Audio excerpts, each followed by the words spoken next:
As founder of Aura AI, I'm excited to bring People OS, the AI HR chat series, for you all. We're excited to kickstart with two remarkable people leaders who have scaled high growth tech companies. A thought leader on compensation, Meghna here brings practical insights on building effective teams and creating environments where these teams can thrive.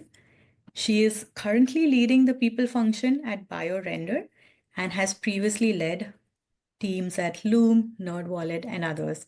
Welcome, Meghna. Excited to have you here. Thanks for having me, Purvi. Jonathan.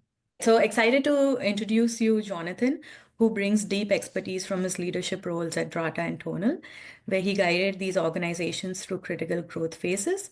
He also specializes in aligning talent strategy with business objectives during pivotal moments of change within an organization. Welcome, Jonathan. Excited to have you here. Good to be here. Thanks. The focus of this series is to really hear from you all as people leaders on how you've navigated different changes that have come to organizations, and one that we are probably experiencing right now from an AI change. You both have really focused on calm and leadership at your various roles. And so today, one of the questions that I wanted to ask you all, that in the current market and the landscape where we are right now, executives or even leaders are coming to the negotiation table with multiple offers in hand, right? How does that shift in leverage change the comm strategy for companies? And I'd love to hear from you both on like what specific approaches, HR leaders can use to remain competitive without sort of compromising on their comm philosophy or internal equity. In a lot of places I've worked, is people have different preferences for cash or equity. So how can we give them that choice and let them think about how to make that choice, right? And find that win-win for both the company and the candidate. So I'd say the more we can offer, I think, different kinds of choices to compensation as opposed to a single type, it really helps. And there was a time very long ago where you joined a startup and you knew you were taking a real cut in pay in terms of cash and getting equity. I think that's changed, is largely startups uh, offer a lot more cash than they ever have in the past. But that said, people have very different personal preferences where they are. There's a lot you can do in terms of thinking about different structures, thinking about different ways to give cash. Is there a part that you want to do in a variable? How do you want to think about equity? And I think the more flexibility as companies as we can offer, I think the better it is to find something that's a win-win with the candidate.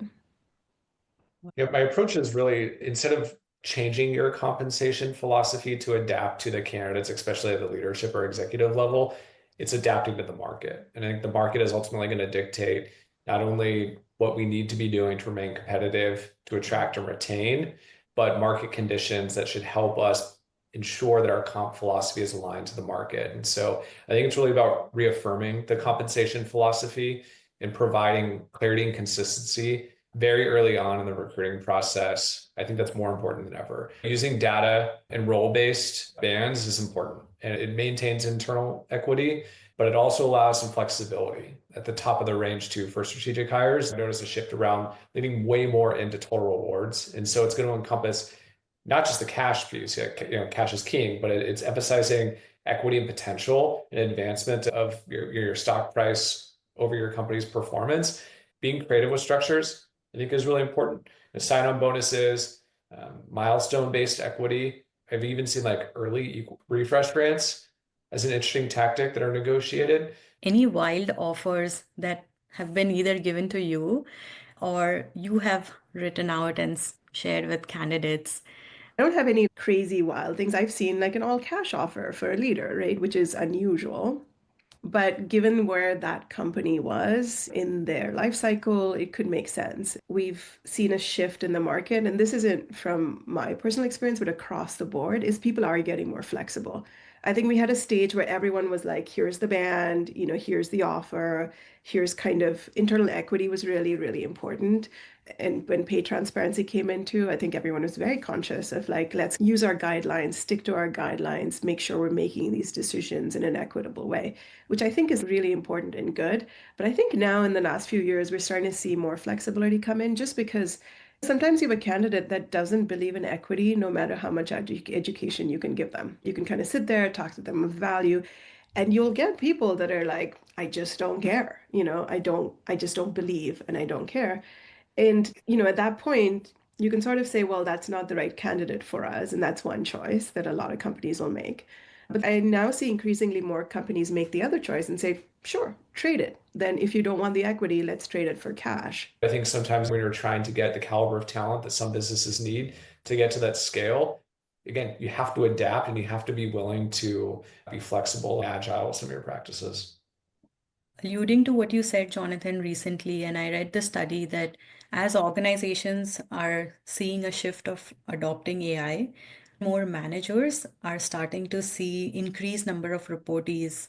So a lot more reportees for a single manager, and that has consistently shifted in the last year or two. So the question that I had for you both would be that what are some of the effective strategies that you all have used to implement or incentivize managers for that long-term commitment, but also sort of adapt to the valuation changes that we are seeing, the AI encroachment that we are seeing?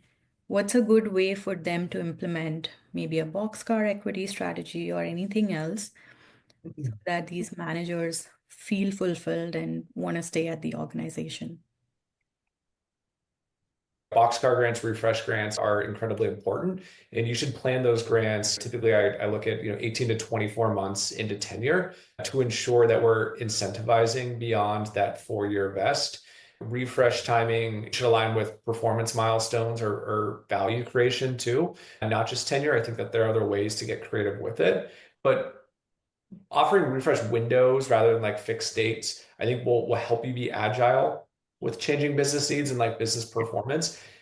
It's tricky though, because sometimes people lean into cash versus equity. And so it's like, how do I have a model that's going to satisfy both? When reality is we're not going to be able to satisfy everyone. But I think that if you're fair and consistent, where you're showing business performance, employee performance warrants these increases, I think that you're committing to the employee your willingness to remain competitive, not just in the market, but to retain their talents. What I will say right now, you see a real difference is it's not a one size fits all. Most companies are moving to really differentiating between their employees. So it's not just managers. Let's say you have, 100 employees and you're seeing a lot of you're in the past it was like, oh, if you got a rating, you got a little bit more than the other person that didn't get a rating. And most people are moving away from that peanut butter approach and really going after, preserving some talent that they really want and giving them true outsized rewards, right? And so I have come across folks that are like, particularly in AI, who have that kind of AI talent that's hard to find. You look at their base and it's like very much quote unquote in band. But if you look at their total compensation, it's like 4 or 5 times that because they've made it really hard for this person to leave. And that could come in terms of, I've seen cash, I've seen equity. Usually when I'm trying to hire these people and they're like, well, actually, my total compensation is 5 times what you think it is, because my company has made it really hard to leave. And so I think you are seeing this differentiation of like, the large majority gets one sort of way of Big bucket. compensation, but there is an over and above that they do reserve for really high performers or hard to find talent. You're saying almost like that data becomes available when you're starting to hire that person and you get to that insight almost, right? Absolutely. It's not in the market data, and it's not in the bands. They're still paid the band, but there's a lot of above market pay that, is right now around for really top performers and things like that. And for those folks, Boxcar, I would say, is more the Boxcar equity, which is when your equity starts vesting at the end of certain grants, as opposed to like right away it starts Yeah. vesting. That's, I think, a lot. We're seeing that a lot more for the majority of folks, which is making sure that they have a steady clip of equity in front of them. That's what we've always used Boxcar for, and you see that. But for really high performers, I think they're seeing a lot shorter term, really spiky incentives, where they're getting really huge payouts, which makes it really hard for them to walk away.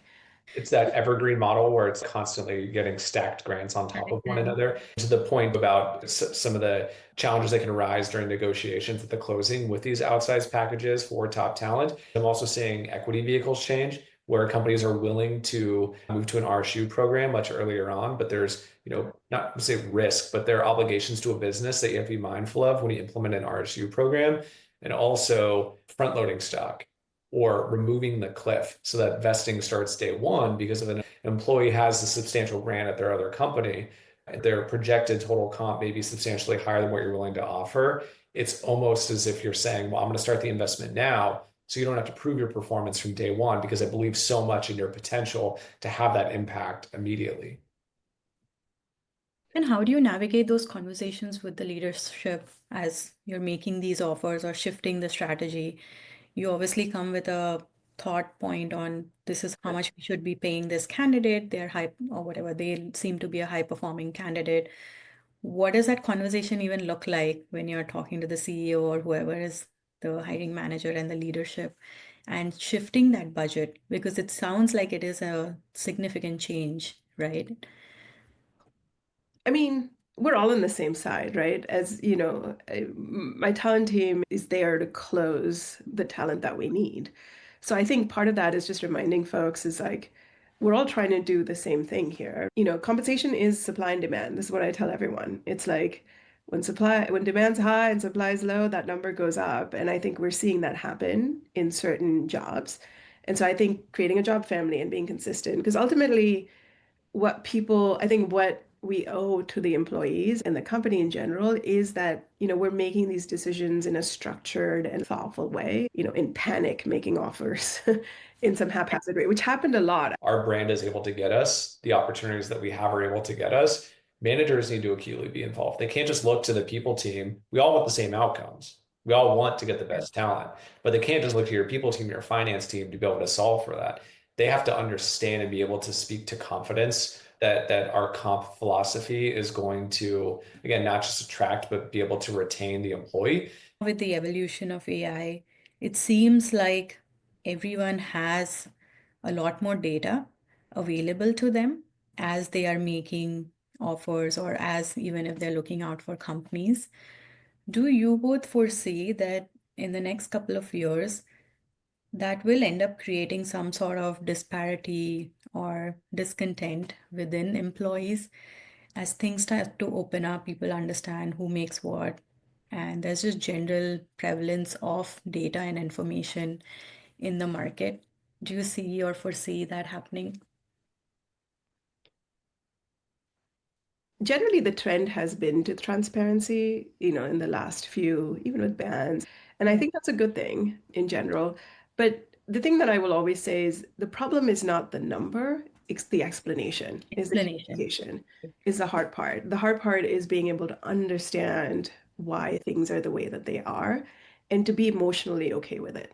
I would hope people are using it more is for the communication because AI is actually really good at explaining things the way that's hard to scale, which is like I can do a presentation once a year, but if we created, and we have done this, and I have done this, which is if you can kind of really help even a chatbot explain your compensation and have someone ask it the hard questions that they don't want to, right? I think that they're going to improve efficiency and give us tools and resources to have more thoughtful conversations for sure. So I think you use those insights from AI to spot inconsistencies and address gaps. To avoid conversations that are hard to have. And I think the number one thing that AI can do is actually like help people have those conversations because it's easier to go to the bot and be like, what do I say? And have that sort of interaction. So back in the day, I used to do a lot of role playing for that. But that's what AI can really scale. Like the bot can do a way better job of role playing than anything else. And it also scales our time. So I think there's a huge amount of opportunity for AI just training and helping people navigate these issues and still have the conversation because the human part doesn't go away.